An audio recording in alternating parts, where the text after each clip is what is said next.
acompañarnos como cada mañana. Iniciamos el noticiero de la comunidad con una imagen en vivo del sector del Trébol. Aquí está ya activado el contraflujo de 6 de la mañana a 8:30 de la mañana en sentido sur-norte por la avenida Velasco Ibarra.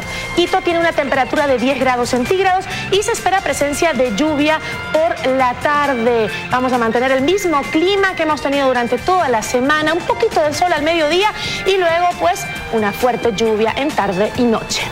¿Qué tal, DJ, amigos televidentes? Así es, inestabilidad en el clima. Mucha precaución, por favor. 7 de la mañana, 37 minutos. Hay congestión vehicular en el lugar, producto de trabajos de repavimentación. Le recordamos tomar rutas alternas como la avenida Pichincha por el sector de la Marín o por la avenida 24 de Mayo para tomar la Mariscal Sucre. Así les decimos buenos días y les damos la bienvenida a la segunda emisión del noticiero de la comunidad. Gracias como siempre por su amable sintonía. Hoy 2 de abril es el Día Mundial de la Concientización sobre el Autismo. Según la Organización Mundial de la Salud, 1 de cada 160 niños tiene autismo. La eliminación de la cédula y el registro penal apostillado como requisito para entrar al país aumenta el ingreso de venezolanos por el puente internacional de Rumichaca.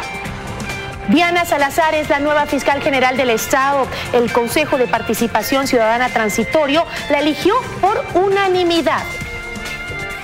Y el gobierno denuncia ante la ONU la filtración de información personal del presidente Moreno y señala como uno de los implicados al portal Wikileaks que dirige Julian Assange. Bueno, y también le contamos que hace pocos minutos un vehículo cayó en un oramen que se formó en la Panamericana Norte, producto de los trabajos inconclusos en la zona. Hasta allí se trasladó nuestra compañera Fernanda Ceballos y más adelante nos contará los detalles. Tenga precaución en la zona porque hay congestión. Así es, en pocos minutos estaremos conectados con Fernanda, como lo hacemos todos los días, desde cada punto, desde cada rincón de la ciudad, desde donde ustedes nos envían sus denuncias. Vamos ahora con las noticias de esta jornada. Empezamos, la policía realizó un fuerte operativo la madrugada de ayer en las instalaciones de la refinería del Pacífico, en la provincia de Manabí, desde donde desplegó una aeronave presuntamente vinculada con carteles internacionales del tráfico de drogas. Durante la operación policial hubo enfrentamiento armado y 8 detenidos. Como si se tratara de una pista, así fue utilizado el canchón de la refinería del Pacífico por una aeronave clandestina que presuntamente estaría vinculada con cárteles internacionales. La policía montó un intenso operativo para detener el despegue de la avioneta a lo largo de 1000 metros completamente iluminados, pero esta fugó. Sin embargo, en medio de un cruce de balas, se logró la detención de 8 personas. Entre las personas detenidas se encuentran 2 guardias de seguridad de la refinería o del canchón en el que se supone que se instalaría la refinería, y están 2 policías, uno en servicio pasivo que ya había recibido la baja y uno en servicio activo que se encuentra privado de libertad. Además, los gendarmes incautaron 5 vehículos de alta gama, una motocicleta y una fuerte cantidad de dinero. Todavía no hemos terminado de contabilizar y que apenas esté listo vamos a dar la información. Pese a estos hechos, la policía sostiene que en el país no existen cárteles de la droga. En nuestro país no existen carteles. Hay brazos de los carteles o parte de las organizaciones que hacen funciones logísticas acá en nuestro país y obviamente utilizan este tipo de artefactos como aeronaves, como renta de camiones al interior de nuestro país, que de una u otra manera dan a entender que el destino final es México. Por ahora las autoridades no brindaron más detalles, pues la investigación continúa, sobre todo para determinar si existen funcionarios de la refinería vinculados con el crimen organizado. Belén Merizalde, 24 horas. 7 de la mañana, 41 minutos. Los 2 hombres asesinados en los exteriores de la penitenciaría del Litoral pertenecían a la banda de sicarios denominada El Gorras. Las 2 víctimas registraban antecedentes penales, uno por asesinato y otro por robo. Los fallecidos se transportaban en un auto reportado como robado días atrás. al que incluso le habían montado otra placa. Estaban en los exteriores de la penitenciaría del Litoral, donde ambos debían firmar su prelibertad. Se parquearon y de pronto... aparentemente esperando a alguna persona, en ese trayecto llegó una camioneta, doble cabina, y han salido varias personas y han procedido a dispararle a los 2 ciudadanos al interior del vehículo Kia. Peritos de criminalística hallaron 17 indicios balísticos en la escena, que causó pánico entre las personas que este fin de semana estaban en las inmediaciones de la cárcel de varones. Los fallecidos son Jonathan Zambrano, alias Empanada. Tenía antecedentes por asesinato. En abril de 2017 le otorgaron la prelibertad. Todo hace 10 años aproximadamente. Mientras Adrián Andrade, alias Pajarito, tenía prelibertad desde septiembre de 2018. Alias Pajarito y Empanada, según datos de la Fiscalía, pertenecían a la peligrosa agrupación de sicarios de alias El Gorras. Eran gatilleros de esta banda que se encargaban de filmar los crímenes y luego enviar a familiares para amedrentarlos. La modalidad se repitió este fin de semana, pues estos crímenes fueron grabados. Filmado en el momento que uno de los ocupantes de este vehículo de la camioneta dispara el Kia Sportage y al interior donde estaban estos 2 ciudadanos, y en base a toda esa información y levantamiento de todos los indicios se están continuando las investigaciones en este caso. Inclusive la mandan vía WhatsApp a la familia: esto te va a suceder. Agentes de la DINASET en conjunto con la Fiscalía continúan investigando a la temida agrupación del Gorras, que siguen cobrando sus cuentas ahora entre sus miembros. Catalina García, 24 horas. Detenidos, el Pajarito y la Empanada. Así es. Esos eran los alias. ¿Qué tal? Finalmente cayeron. Bueno, según la defensa de los hermanos Ponce, que están implicados en el caso de la violación masiva a Marta, las pericias realizadas hasta la fecha los desvincularían, según dicen, del delito por el cual se les está acusando y por el cual están detenidos. La familia de estos 2 hermanos defienden también su inocencia. Yo confío en Dios y creo en Dios. Ellos no fueron. Ellos no fueron. Este hombre es el padre de John y Dani Ponce, los 2 hermanos que fueron detenidos como presuntos implicados en el caso de violación a Marta en un bar-restaurante del norte de Quito a inicios de este 2019. Según él, sus hijos solo estuvieron en el momento y el lugar equivocado. Estaban con personas que ellos creían que eran amigos. Yo a esta persona, a Javier Espinosa, le he visto, pero lamentablemente no he tratado con él. Lo que siempre le ha llevado es a tomar, a beber. Entonces yo siempre le he dicho: mi hijo, tendrás cuidado con esa persona. Sin embargo, Javier Espinosa, en una entrevista exclusiva concedida para Teleamazonas en el mes de febrero, señalaba los motivos por los cuales los 3 detenidos en el caso Marta intentan implicarle. Yo creo que fue un sentimiento como de venganza de ellos hacia mí. Cómo sale que yo reporté a las autoridades y yo estuve ahí presente después de los hechos, de que lo reconoció. Entonces yo creo que ellos tienen una especie de resentimiento hacia mí y quieren hacerme un daño tremendo con esto. Según el abogado de los hermanos Ponce, las pericias realizadas por Fiscalía desvinculan a los 2 muchachos de 21 y 27 años de la violación de la que fue víctima Marta.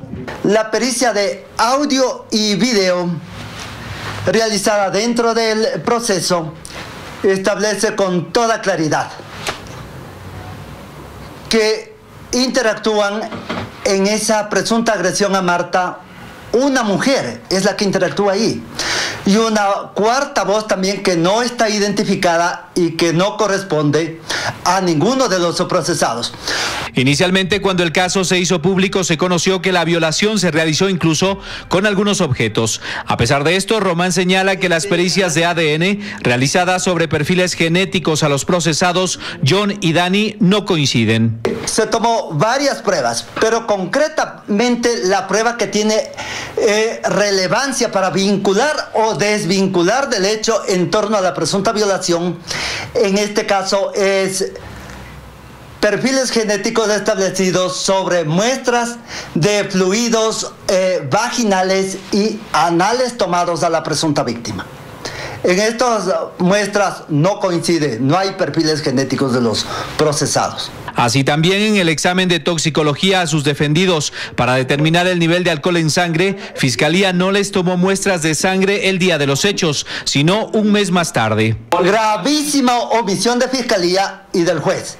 La hermana de John y Dani también defiende la inocencia de los muchachos que permanecen detenidos en la cárcel de La Tacunga. Y ellos con toda certeza y con la frente en alto me dicen, ñaña, nosotros no fuimos, nosotros no la tocamos a ella. Y yo creo en la inocencia de ellos. La instrucción fiscal en el caso Marta está cerrada. Ahora ambas partes esperan la convocatoria a audiencia de evaluación y preparatoria de juicio. Si el juez considera las pruebas presentadas, podría dictar el sobreseimiento definitivo y se dispondría su libertad. Caso contrario, se enfrentarían a una pena de entre 23 y 30 años de prisión. En Quito, Jorge Loaiza, 24 horas. En otros temas les contamos que las cámaras del Servicio Integrado de Seguridad de ECU 911 captaron el momento en que un hombre roba las pertenencias de un joven. El hecho ocurrió en la ciudad de Riobamba, en la provincia de Chimborazo. El delincuente fingió ser un amigo de la víctima para evitar que los transeúntes se dieran cuenta de lo que estaba pasando.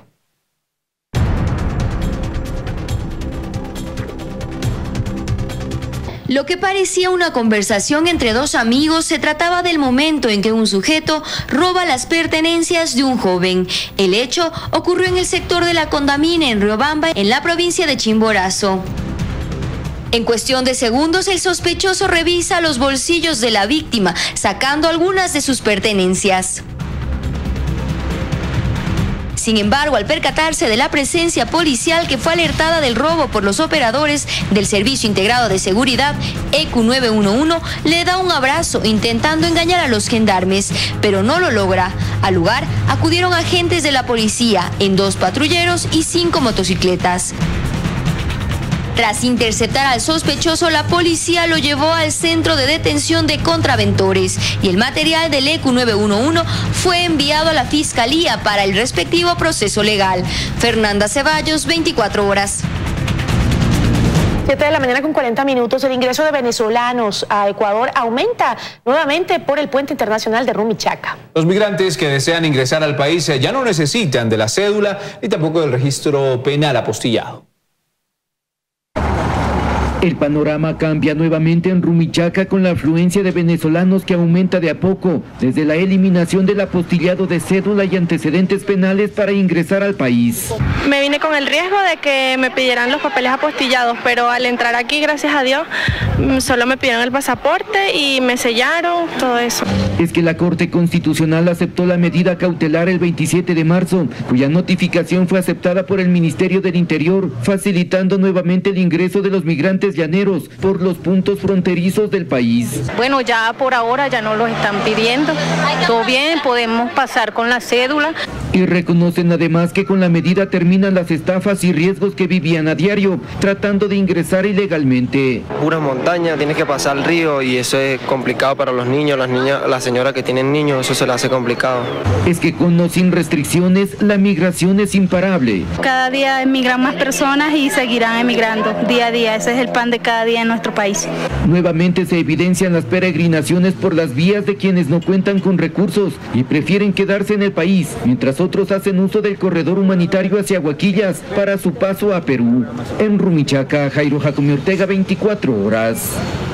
Y hace pocos minutos un vehículo se hundió en el kilómetro 14,5 de la Panamericana Norte. Aparentemente se habrían dejado inconclusos algunos trabajos en la vía y pues esta sería la causa del hundimiento. Nuestra compañera Fernanda Ceballos se dirigió al lugar inmediatamente para contarnos los detalles de lo que sucede. Fer, coméntanos por favor qué ocurrió y cuáles son las condiciones del tránsito luego de este incidente. Fer. Muchas gracias, Gigi, Jorge, amigos televidentes, muy buenos días. Así es, no se reportaron personas heridas, pero sí doña Tránsito se llevó un tremendo susto porque ella salió en la madrugada a dejar a su nieto a la escuela y no se fijó que había este tremendo hueco formado por una fuga de agua que fue reparada parcialmente hace 2 semanas. Con este son 3 vehículos que se cayeron. Como yo lo decía, un tremendo susto se llevó usted esta mañana. Sí, señorita, buenos días, yo me iba a dejar a mi nieta en el colegio. Yo no pensé que había ese hueco grande, me caigo y me pegué un tremendo susto que en la Panamericana ha estado ya hundido, bastantes ya han estado ya caído como 3 carros ahí. Entonces, ¿se golpeó? Me golpeé y de un tremendo susto mi nieto también asustado salió de ahí y se fue al colegio. Perfecto. Esta fuga de agua, como yo les contaba, empezó a arreglarse hace 3 semanas y hoy son 3 vehículos. La semana pasada fue un camión y fue Luis, el presidente del barrio, para ubicar a las personas. Estamos en el kilómetro 14 en la Panamericana Norte. A las 2 de la mañana, Luis llamó al ECU 911 por esta fuga de agua que nuevamente se dañó. Sin embargo, no tuvo una respuesta positiva. Sí, muy buenos días, señorita. Gracias a Teleamazonas por darnos esta apertura.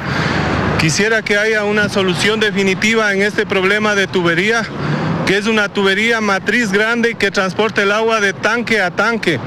Solicitamos que venga un técnico, un profesional, para que dé un arreglo definitivo, ya que esta tubería viene rompiéndose permanentemente en esta zona. Vemos que este vehículo estuvo a punto de darse la vuelta, hay daños materiales y, como usted nos decía, no hay una respuesta de las autoridades. La empresa de agua potable vino, realizó los trabajos a medias, incluso no dejaron pavimentando, sino solo colocando tierra, que con la lluvia y con la fuga de agua se convirtió en un lodazal. Sí, así es, señorita. El trabajo se lo hizo a medias, no hubo compactación, no hubo nada.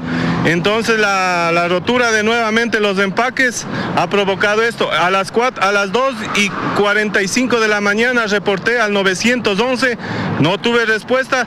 Un vehículo a las 4 de la mañana, un camión, también se accidentó y lo sacaron con la wincha, señorita. Perfecto. Pese a que esto sucedió a las 7 de la mañana, aún no hay una respuesta de las autoridades y son los vecinos del sector que en este momento van a intentar sacar este vehículo que quedó hundido junto a doña Tránsito y a su nieto, que ya se fue a la escuela. Esta es la información que se registra hasta el momento. Esperamos una respuesta de las autoridades porque son decenas de personas de este sector que se ven afectadas por este gran hueco que se ha formado. Inmediatamente ahí, ¿no, Fernanda? Porque esto va a seguir causando problemas. La Panamericana Norte, además, que toman altas velocidades en esa zona y puede causar un tremendo accidente, ese hundimiento en la vía que se da supuestamente porque no continuaron con los trabajos de... Así es, dejaron trabajos inconclusos, ¿no? Y eso se empeoró con las condiciones del clima que estamos teniendo en la capital y en prácticamente todo el país. Lluvias intensas que provocan esto. Por favor, a las autoridades, están allí los vecinos esperando su llegada para solucionar este problema. Panamericana Norte, kilómetro 14,5. Y precaución si usted circula por esa zona, la vía está realmente deteriorada y mire lo que genera, pues estos hundimientos en la pista y luego pues los accidentes que hemos visto. 7 de la mañana con 54 minutos, el alcalde electo de Quito, Jorge Yunda, se reunió con algunos de los concejales que ganaron un espacio en el Consejo Metropolitano de Quito. El encuentro tuvo como objetivo estrechar lazos que permitan una adecuada gobernabilidad. En este encuentro con los concejales, Yunda se mostró optimista y, según dijo, el único acuerdo que busca es resolver los problemas de la ciudad. Yo estoy seguro de que todos van a apoyar los proyectos que significan las soluciones de la ciudad de Quito. No estoy pesimista de que van a boicotear o de que le van a decir que no. El concejal Luis Reina Chamorro fue en representación del movimiento Revolución Ciudadana, que tiene la mayoría de ediles. Aseguró que su organización funciona como bloque, por lo que no era necesario que acudieran los demás concejales. Tenemos una capacidad de acción conjunta. No venimos a la concejalía para hacer oposición. Nosotros venimos para servir a la ciudadanía. Luz Elena Coloma del movimiento Creo puso el plan de gobierno de su partido a disposición del alcalde Yunda. Creo que es urgente no solamente resolver los problemas que aquejan a Quito en el presente, basura, inseguridad, el metro, que no es un problema, es una gran oportunidad, colaborar, contribuir a la ciudad, ceder en lo que haya que ceder. Esta reunión entre las nuevas autoridades del Distrito Metropolitano de Quito concluyó con el compromiso de trabajar en beneficio de la ciudad. Natalie de Nóbrega, 24 horas. Bueno, y este 5 de abril queremos hacerle una invitación a la diversidad. Se trata de que se va a desarrollar un festival, se denomina Diversity Drag Show. Este evento busca pues dar a conocer el arte que tienen los drag queen. Los fondos que se recauden serán destinados en su totalidad para la Fundación Equidad.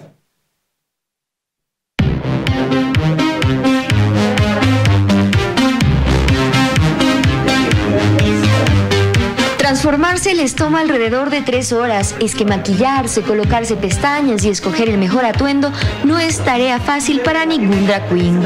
Este es el arte del transformismo.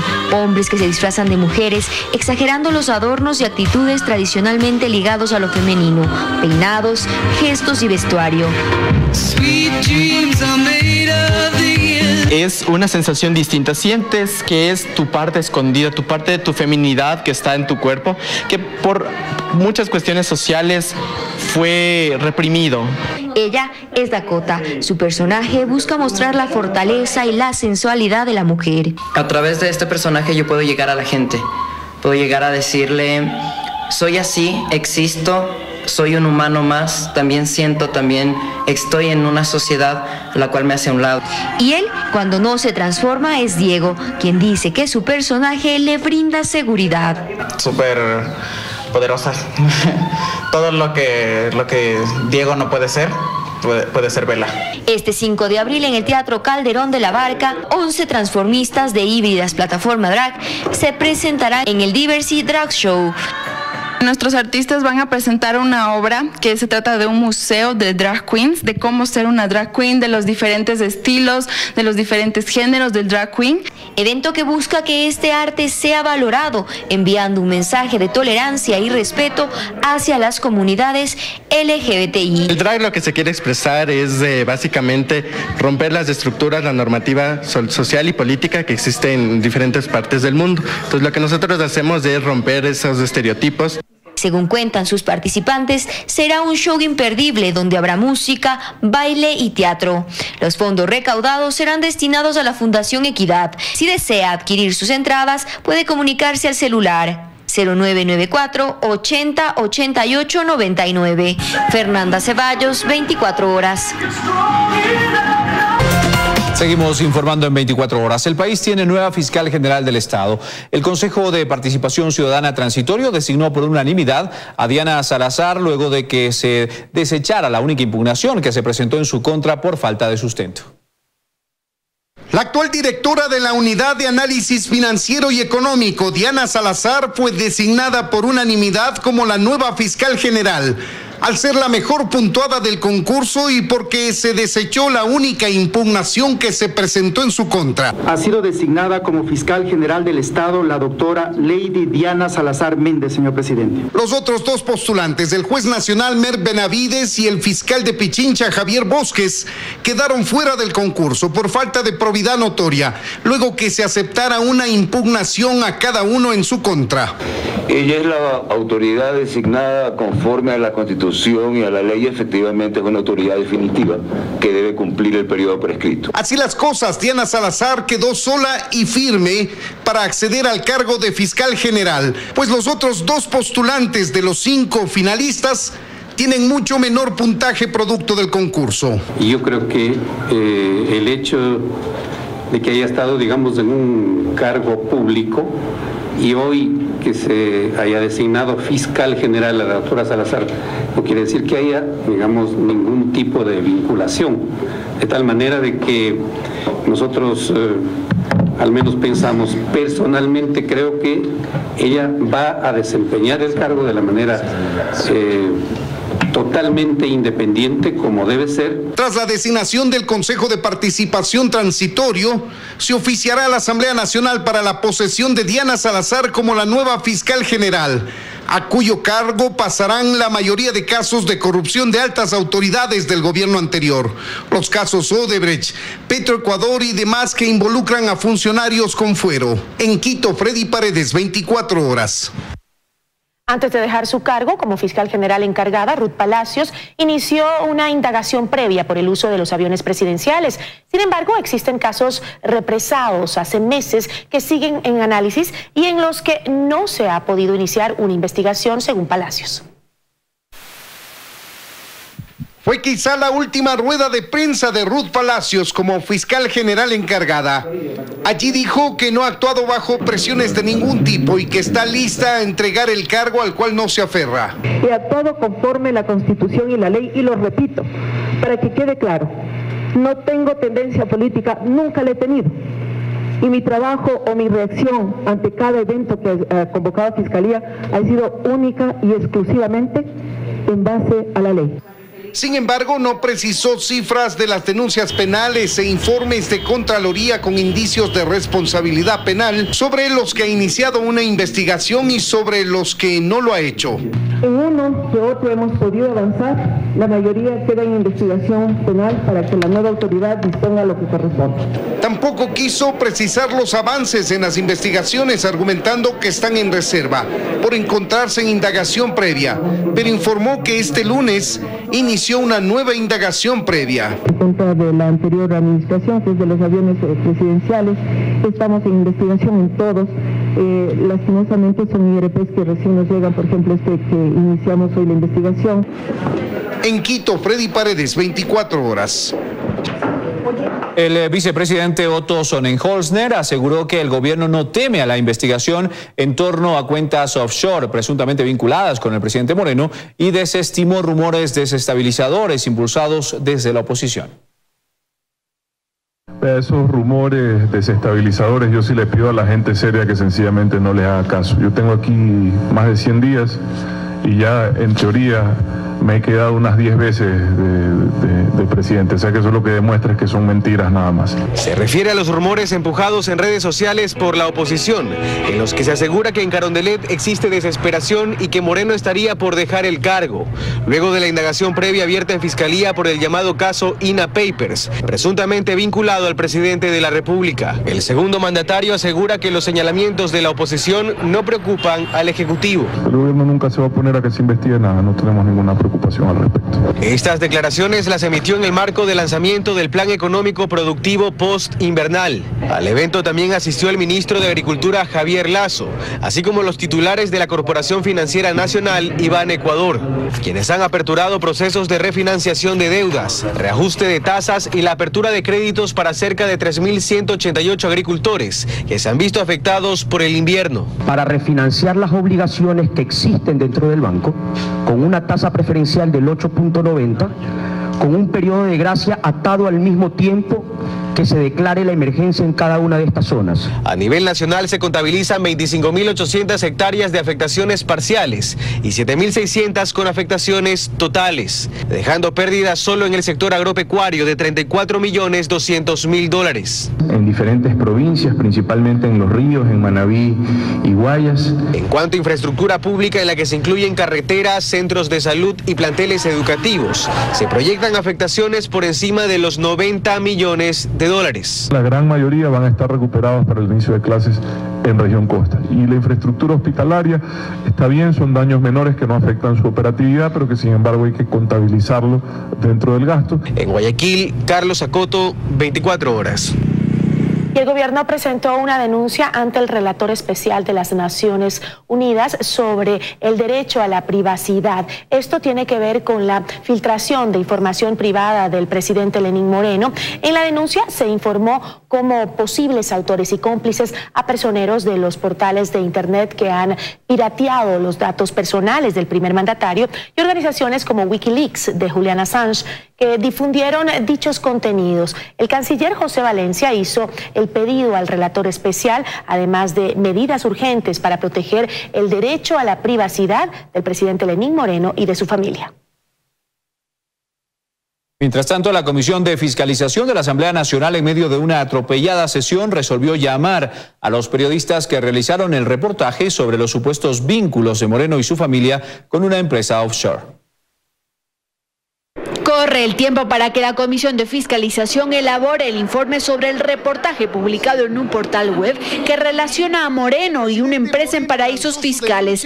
Pero el reportaje, según Carrión, no sería del 19 de febrero como se conoció en el Pleno, sino del 4 de marzo, lo que causa un problema, según la legisladora. Manaría yo en abrir un debate sobre el contenido de una fecha que no corresponde con la fecha a la cual se tiene toda la información en completo. Esto fue motivo de reclamos entre los legisladores. Emitirlo al CAL o al propio Pleno indicando de que lo que nos mandaron a analizar no existe. No es la situación de fondo, es una situación de forma frente al por qué se cambió la fecha. En la sesión se presentaron mociones para llamar a comparecer a Moreno, su hermano, los autores del reportaje y otros, pero Carrión suspendió la sesión para hablar de esto con los asambleístas y llegar a un acuerdo. Tras 15 minutos se propuso que primero comparezcan los autores del reportaje. Dichas comparecencias nazca del análisis inicial de todas las pruebas y todos los documentos que estos proponentes de la resolución, conjuntamente con los periodistas que han publicado esto en estos portales digitales, puedan presentar en el seno de esta comisión. Decidimos una moción de consenso que cuestiona la falta de seriedad y la doble cara que está planteando en este momento el asambleísta Daniel Mendoza. Finalmente aprobaron la moción y ahora se espera que el miércoles comparezcan quienes escribieron el artículo. La comisión tiene hasta el 18 de abril para presentar el informe. En Quito, Andrea Samaniego, 24 horas. Aún no hay fecha para conocer cómo se conformará la comisión multipartidista que investigará a la presidenta del Legislativo. La mayoría de las bancadas no está interesada en ser parte de esa mesa que tiene que analizar la denuncia contra Elizabeth Cabezas. 3 asambleístas investigarán a Cabezas. La Revolución Ciudadana ya tiene su integrante. Nuestra compañera Marcela Guinaga sea quien forme parte de la comisión de investigación. Mientras tanto, Alianza País se reunirá para definir qué asambleísta los representará. Habrá una participación coherente y lo que necesitamos es que se hagan las cosas de manera objetiva. El tercer integrante debe ser de otro partido político, pero al parecer nadie quiere esa responsabilidad. Los miembros de la bancada de Integración Nacional han estado ya en otras comisiones, pues hoy tendrían que ser las bancadas que aún no han participado en estas comisiones. Creo que es algo que hay que trabajar y tratar con mucho tino, no convertir en temas políticos. El Pleno de la Asamblea debe conformar la comisión, pero aún no se conoce cuándo será y depende de la presidenta de la Asamblea para ponerlo en el orden del día. Pero este proceso se da a poco más de un mes para que se realice la reestructuración en este segundo periodo legislativo y a esto se suman las dudas que tienen los legisladores frente a los fundamentos de esta denuncia,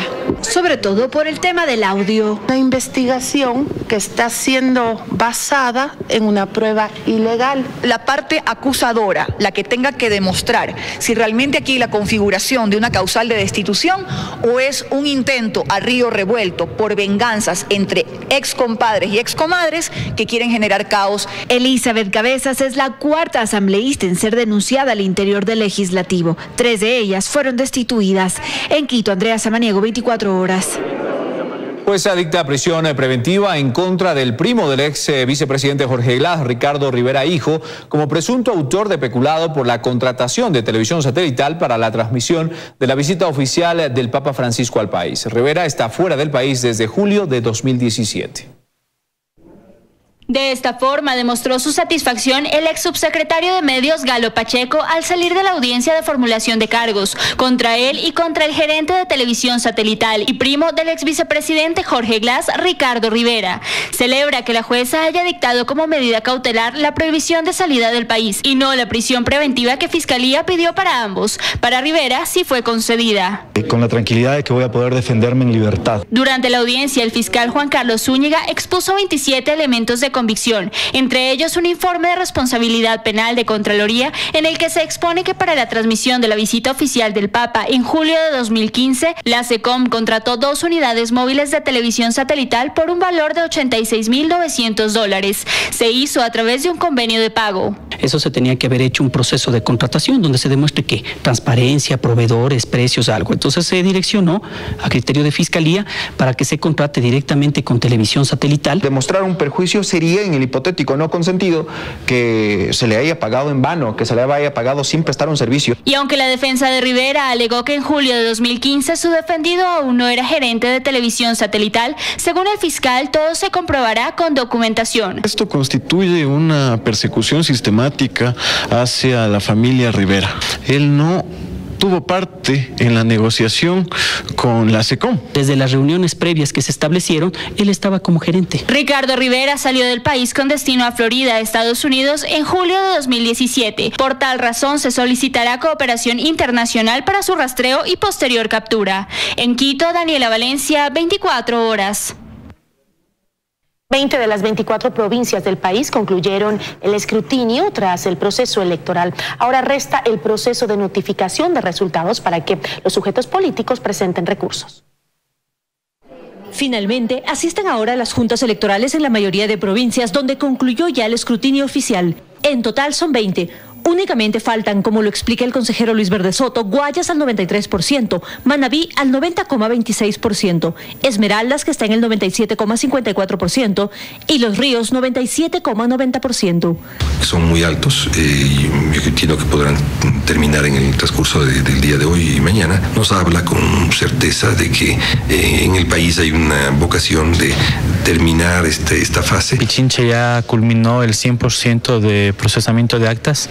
Así también en horas de la tarde resolvimos las reclamaciones que las organizaciones políticas presentaron ante el Pleno de la Junta y el día de hoy ya se cerró la sesión pública permanente de escrutinio, ya levantándose un reporte totalizado. Ellos en Pichincha concluyeron todo el trabajo la noche de este domingo. Y una vez que cada una de las juntas electorales provinciales notifique los resultados, corren los plazos para los distintos procesos de objeción, impugnación y apelación. El primer paso que deben dar las organizaciones políticas es directamente ante las juntas electorales de cada provincia. Recibimos en total 40 reclamaciones, de las cuales algunas se dieron paso. Ayer se procedió a abrir nuevamente dichos paquetes y otras pues se rechazaron. A partir de la notificación, 48 horas para presentar los recursos de objeción ante la Junta o caso contrario pues impugnación ante el Consejo Nacional Electoral o directamente una apelación ante el Tribunal Contencioso Electoral. Y las juntas provinciales o el Consejo Nacional Electoral tienen 3 días para resolverlo. En Quito, María Gracia Costa, 24 horas. Y las principales organizaciones políticas del país obtuvieron importante representación en las alcaldías de los diferentes cantones. Muchas de estas en alianzas, otros municipios los obtuvieron en movimientos provinciales y cantonales. Cuando son pocas las provincias en las que aún resta por finalizar el escrutinio oficial, el resultado electoral en alcaldías dispone las siguientes fuerzas políticas. Alianza País obtuvo 26 alcaldías, el Partido Avanza 8 alcaldías, el Partido Social Cristiano obtuvo la alcaldía en 42 cantones, Suma en 14, el Movimiento Creo obtuvo 33 alcaldías, Democracia Sí 32 alcaldías, el Movimiento Pachacutic 20 alcaldías, Centro Democrático 11, el Partido Socialista 10 alcaldías. Cabe recalcar que muchas de estas, en total 109, fueron en alianzas. Bueno, y conversábamos de una denuncia que habíamos presentado aquí en el noticiero el viernes pasado, justamente de algunos trabajos que se estaban realizando en el sector de Llano Grande, en la vía, y que esto es que estaba generando pues muchísimos inconvenientes a los vecinos del sector, que nos llamaron y nos dijeron, por favor, ya no podemos vivir aquí por la cantidad de polvo, de problemas que está generando en el tránsito, todo este arreglo de la vía que quedó inconcluso. Además que estaba peligroso por la gravilla que había en la vía y pues que algunos conductores también se quejaban. Nuestra compañera Fernanda Ceballos tiene ya una respuesta de la autoridad y nos lo va a contar en ese momento. Fernanda. Jorge, Giselle, amigos televidentes, así es, las autoridades están pendientes a las denuncias de nuestros televidentes y como ustedes decían, el viernes pasado les contábamos sobre los inconvenientes que tienen los vecinos por los trabajos que realiza la empresa pública metropolitana de movilidad y obras públicas en este sector, pues el polvo se estaba levantando, ayer llovió y todo esto se ha sentado, pero igual hay presencia de piedras en toda esta avenida. Esto se debería a trabajos que se están realizando en 8 kilómetros en la Panamericana Norte. Precisamente estamos con el técnico Washington Portillo para que nos cuente qué trabajos se están realizando y por qué se ha dejado estas piedras aquí. Sí, muy buenos días.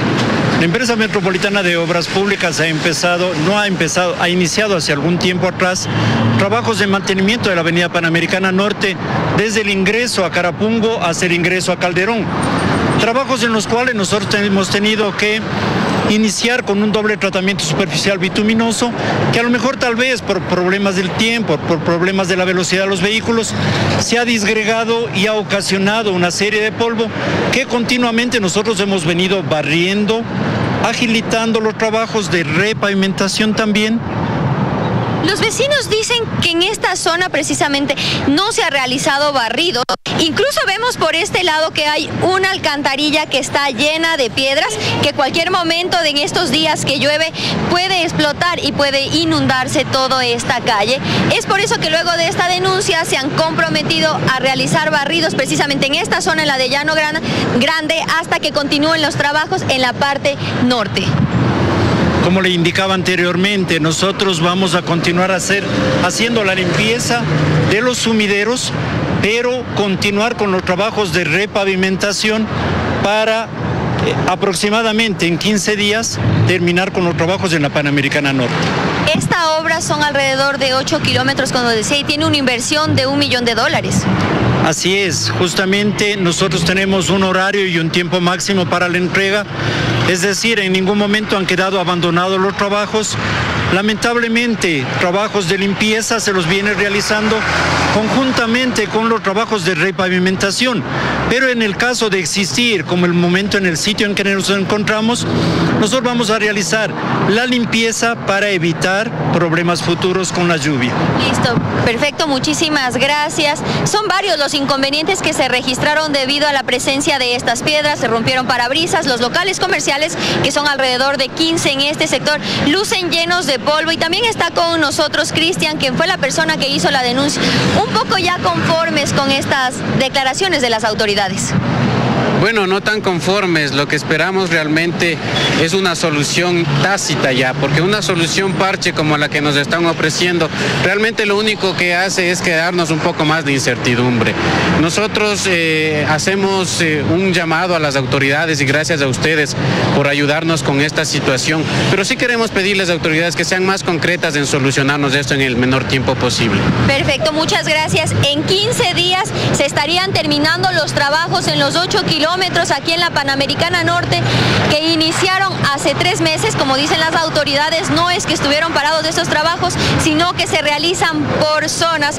Es por eso que nosotros invitamos a la ciudadanía a continuar enviándonos sus denuncias, porque las autoridades están pendientes a sus denuncias. Nuestras líneas de contacto son de primera mano, @teleamazonas.com, nuestro Twitter, @24horas Uyo, y nuestro número de WhatsApp solo para mensajes, el 0994 89 1343. Seguimos informando en 24 horas. La cadena de sismos registrados este fin de semana en las costas de Santa Elena, correspondiente a una coincidencia y no a un pronóstico, asegura un experto del Instituto Geofísico. Además, pidió a la ciudadanía mantener la calma cuando existan movimientos telúricos.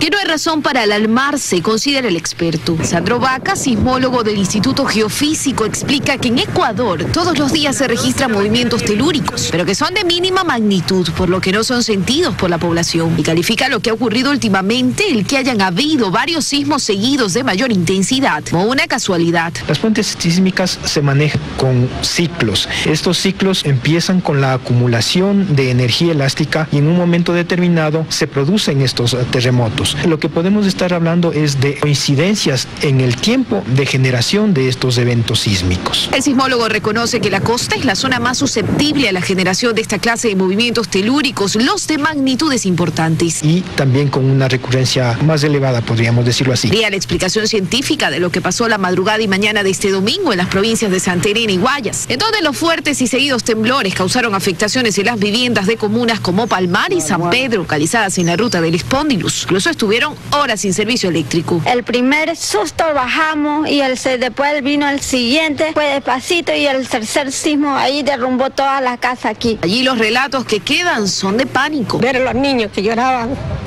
del susto, que parece que todo se lo venía encima. Y videos aficionados evidenciaron también el terror con que turistas abandonaron balnearios como Salinas. Considerando este escenario del miedo generalizado, el experto también aclara que no siempre un sismo cuyo epicentro sea en las costas ecuatorianas significa alerta de tsunami. Deben tener una magnitud por lo general superiores a 7, a profundidades menores a 30 kilómetros, y que se produzca un movimiento vertical del piso oceánico. Hasta que no se haya emitido o descartado levantado la alerta del caso, lo que recomienda el sismólogo es buscar sitios altos, además de mantener la calma y tener un plan de actuación. La cultura por desarrollar en todo el territorio nacional. Luisa María Heredia, 24 horas. Seguimos informando, les contamos ahora que la parroquia de Tonsupa, en la provincia de Esmeraldas, se muestra un paisaje natural sin igual. Sin embargo, entre las modernas y lujosas construcciones se evidencia también la falta de obras públicas. No hay agua potable, no hay alcantarillado y las calles no están asfaltadas.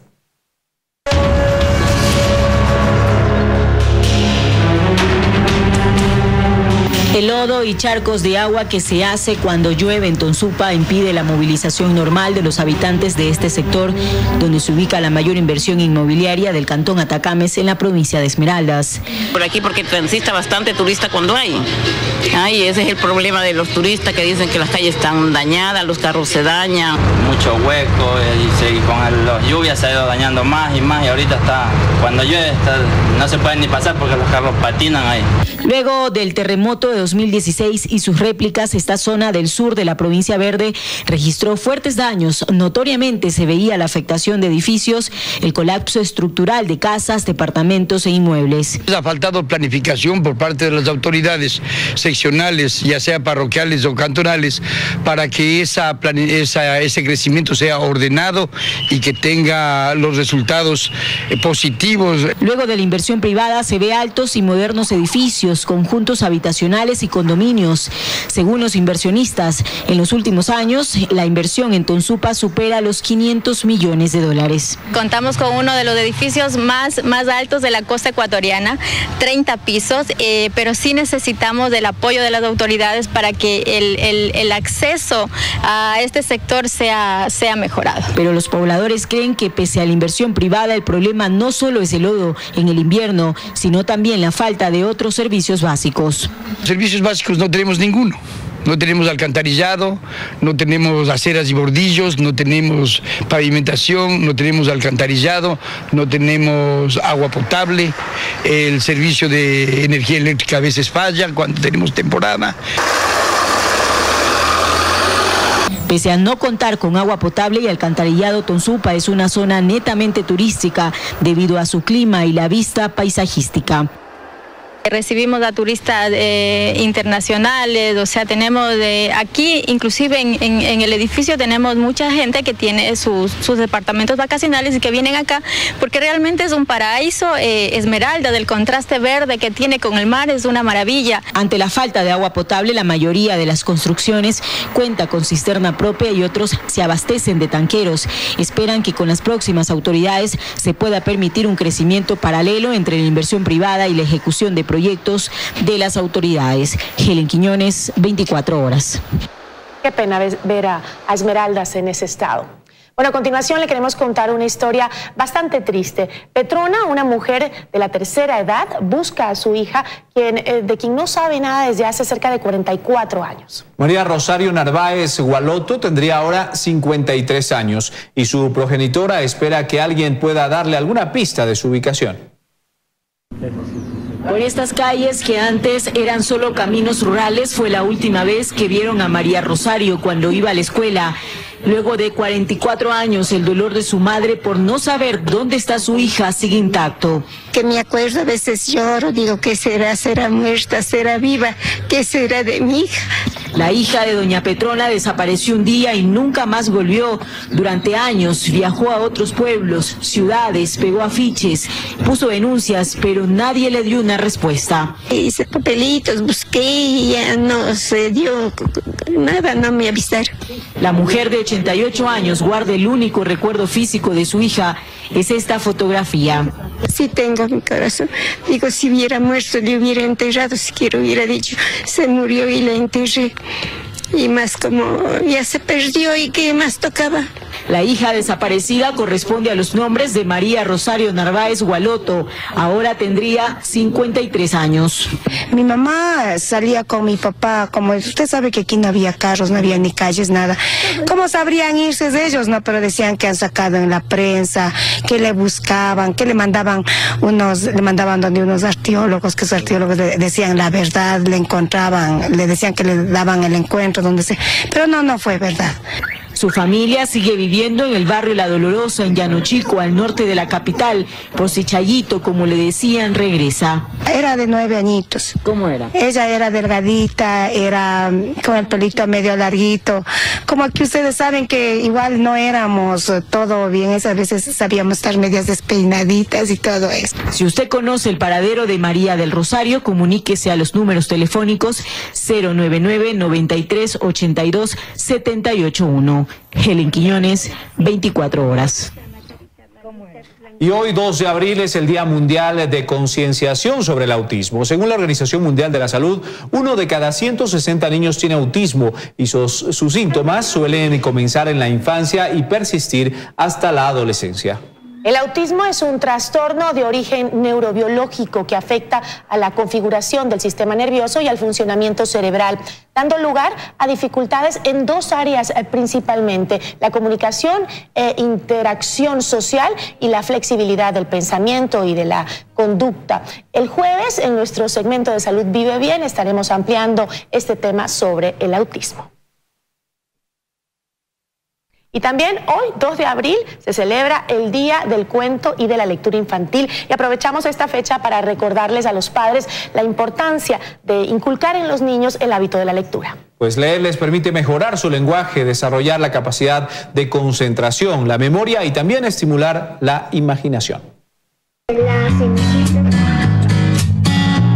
Los niños que acuden al Centro de Cuidado Infantil Pequeñas Ideas disfrutan de la lectura. Rapunzel, Pocahontas, Mulan. Aprendemos que no hay que pelearse con los demás y ser más amables con los demás. Aunque algunos son pequeños y no saben leer todavía, a través de las ilustraciones y dibujos van creando una pasión por los cuentos. La Rapunzel. ¿Y qué le pasa? Está triste. ¿Por qué? Porque el papá le molesta. Este martes 2 de abril se celebra el Día Internacional del Cuento o Libro Infantil. Fernanda Díaz, parvularia del centro, dice que los niños a diario aprenden mucho a través de los libros. Pueden leer, las palabras, las letras que están ahí por imágenes. Esto les permite desarrollar su imaginación, su creatividad y también poder comunicarse con los demás. Para la escritora ecuatoriana Heidi Jones, inculcar a los niños la lectura a través del ejemplo es importante. Es súper importante que el padre le lea un cuento al niño en voz alta, porque la voz del padre o de la mamá le provoca calma a él. Aumenta su vocabulario, tienes la oportunidad de que el niño comience a indagar, a hacer preguntas. La cuentista asegura que ha realizado varias publicaciones y que a través de los personajes se enseña a los niños historias reales que inculcan valores. Son herramientas para que los padres, por ejemplo, puedan hablar del miedo en la noche con Super Corallo, por ejemplo, cómo quitar el miedo en la noche. Por ejemplo, con La Brújula, hablar acerca de la autoestima, de que no quieran crecer tan rápido y ser grandes, sino que amen el tener la edad que tienen. Con Tulipán, acerca de los temperamentos. A veces hay niños que son muy calladitos, otros que son muy bulliciosos, pero cada uno tiene algo que ofrecer, ¿no? Entonces, cada uno de mis cuentos tiene temáticas que le ayudan a los padres a decir, ok, quiero hablar de este tema, ¿cómo hablo? Helen Quiñones, 24 horas.